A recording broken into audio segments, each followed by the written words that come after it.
Assalamualaikum warahmatullahi wabarakatuh. Di sini saya Alvin Salsa Gusvela dari kelas T4B, Program Studi Teknologi Informasi, Fakultas Vokasi Universitas Brawijaya, yang akan menjelaskan kriptografi hashing MD5 pada database. Yang pertama di sini terdapat hashing. Apa sih itu hashing?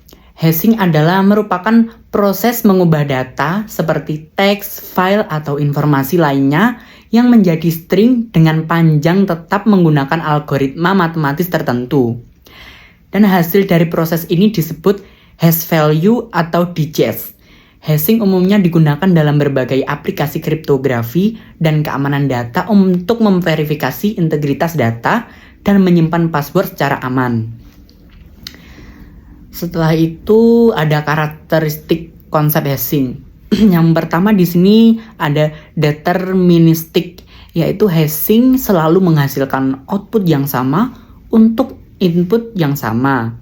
Yang kedua, ukuran output tetap, di mana terlepas dari ukuran input, hasil hash memiliki panjang yang tetap. Yaitu yang ketiga, cepat, yaitu proses menghitung hash relatif cepat meskipun untuk data besar. Selanjutnya, setiap input yang berbeda seharusnya menghasilkan hash yang berbeda juga, meskipun kemungkinan collision bisa terjadi.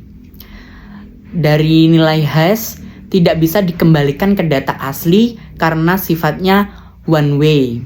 Dan yang terakhir, karakteristik hash ini sensitif terhadap perubahan kecil yang akan menghasilkan hash dengan hasil yang berbeda. Untuk selanjutnya terdapat penggunaan umum hashing, terdapat 4 poin. Yang pertama ada verifikasi integritas data. Hashing sendiri memastikan data tidak berubah saat ditransmisikan atau disimpan. Misalnya saat mengunduh file, hash file yang dikirim oleh server dibandingkan dengan hash file yang diunduh untuk memastikan file tidak rusak. Poin yang kedua yaitu penyimpanan password. Password disimpan dalam bentuk hash, bukan teks asli. Saat login, hash password yang dimasukkan dibandingkan dengan hash yang tersimpan untuk verifikasi, ini dapat meningkatkan keamanan jika database dibobol. Poin yang ketiga, tanda tangan digital. Hash digunakan untuk membuat representasi ringkas dari dokumen yang kemudian dienkripsi dengan kunci pribadi untuk membuktikan keaslian dan integritas dokumen.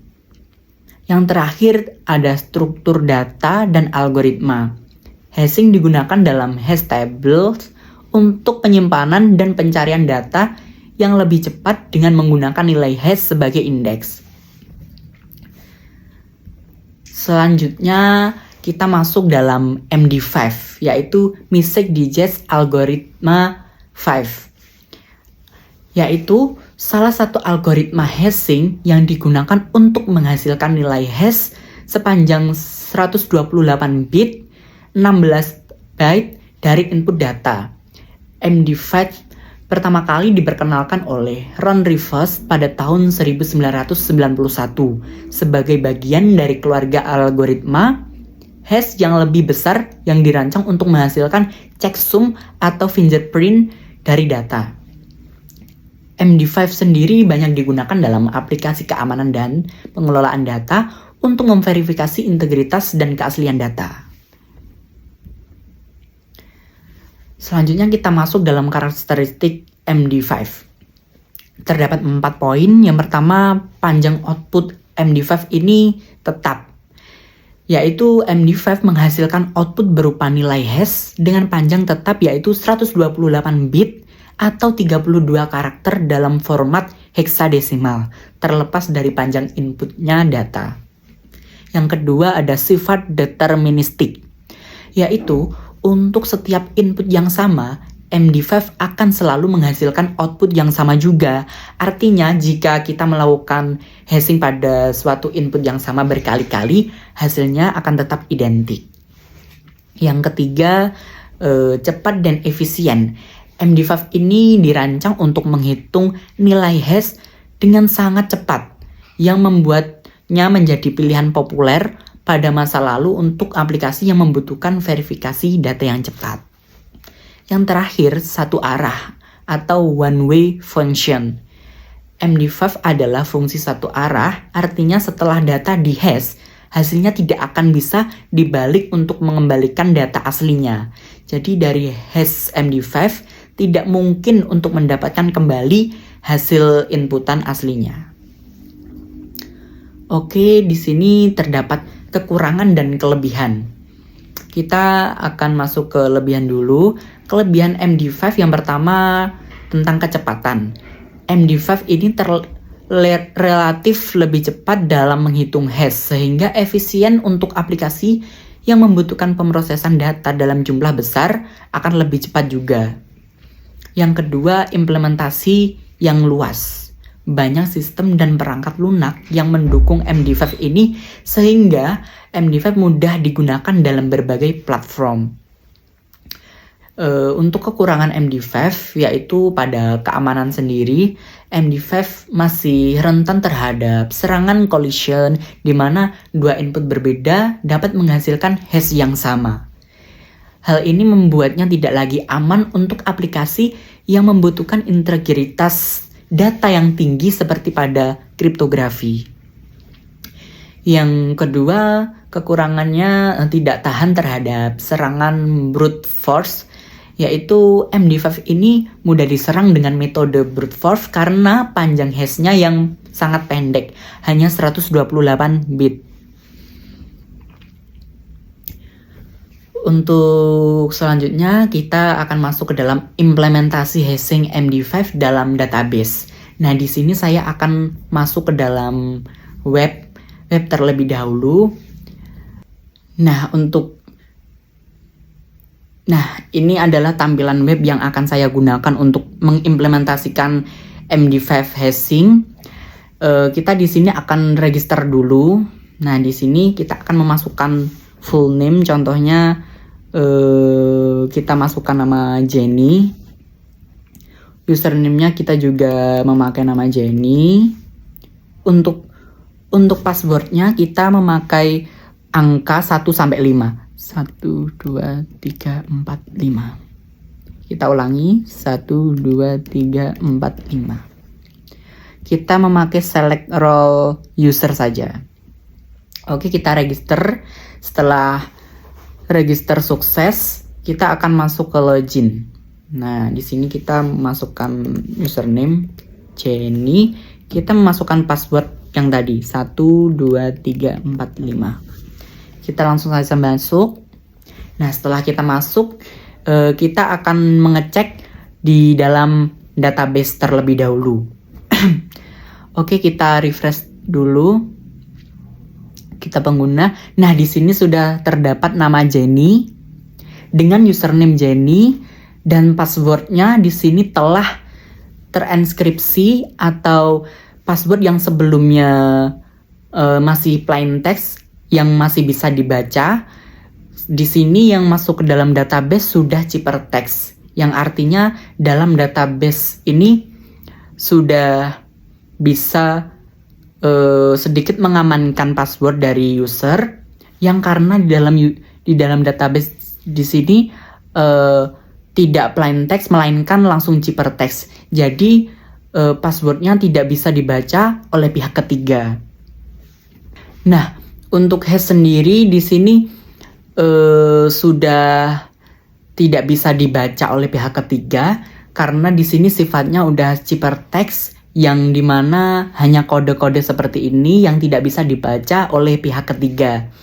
Jadi hash juga bisa mengamankan suatu password atau suatu data yang aman dan tidak akan dibaca oleh pihak ketiga.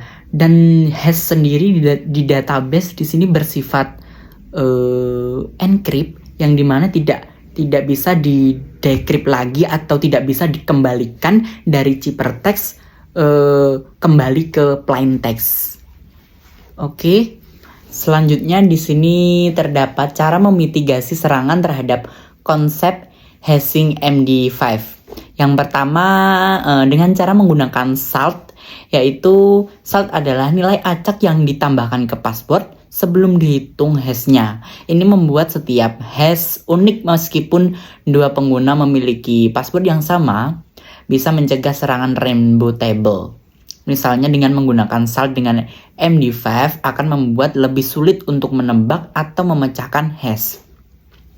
Yang kedua, menggunakan algoritma hash yang lebih aman, yaitu dengan cara MD5 ini sudah dianggap usang atau rentan. Karena itu lebih baik kita menggunakan algoritma yang lebih aman seperti SHA-256, Bcrypt, atau Scrypt. Algoritma ini dirancang untuk lebih tahan terhadap serangan modern. Yang ketiga, dengan peningkatan keamanan literasi atau paper. Paper sendiri adalah teknik di mana nilai tambahan seperti kunci rahasia dimasukkan dalam proses hashing. Dengan menggunakan literasi berulang untuk menghitung hash, kita dapat memperlambat proses dan membuatnya lebih sulit bagi penyerang atau pihak ketiga untuk memecahkan hash dengan metode brute force. Yang keempat, dengan penyimpanan yang aman. Simpan hash password dalam database yang aman dan pastikan database ini dilindungi dengan kontrol akses yang baik. Dan gunakan enkripsi untuk melindungi data yang sensitif. Yang terakhir, poin kelima, dengan menggunakan hash dalam faktor iterasi PBKDF2 atau Bcrypt. Dengan gunakan algoritma seperti PBKDF2, Bcrypt, atau Argon2 yang memungkinkan pengaturan faktor iterasi sehingga proses hashing ini menjadi lebih lambat dan sulit diserang dengan menggunakan brute force. Jika sudah, kita akan melanjutkan lagi dalam pembuktian dan kesimpulan di sini. Keamanan dengan MD5 itu, password asli tidak akan pernah langsung disimpan di dalam database. Jika seumpama database dibobol, hanya hash MD5 yang akan terungkap, yang sangat sulit untuk dikembalikan ke password asli. Jadi tidak bisa ciphertext dikembalikan ke plain text lagi, nggak bisa. Selanjutnya, mencegah penyimpanan password. Jika password sudah dimodifikasi menggunakan hash MD5, hasil hash yang dihitung dari password baru akan berbeda dari hash yang disimpan di database. Jadi proses ini sangat mengamankan proses verifikasinya.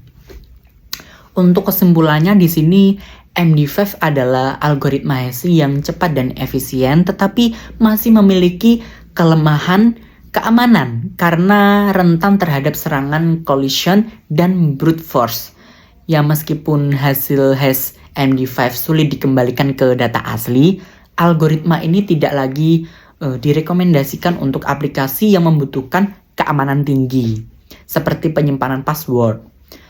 Nah, MD5 ini juga masih berguna untuk verifikasi integritas data yang tidak sensitif. Namun untuk aplikasi yang lebih aman, algoritma seperti SHA-256 atau Bcrypt lebih disarankan agar lebih bisa mengamankan keamanannya.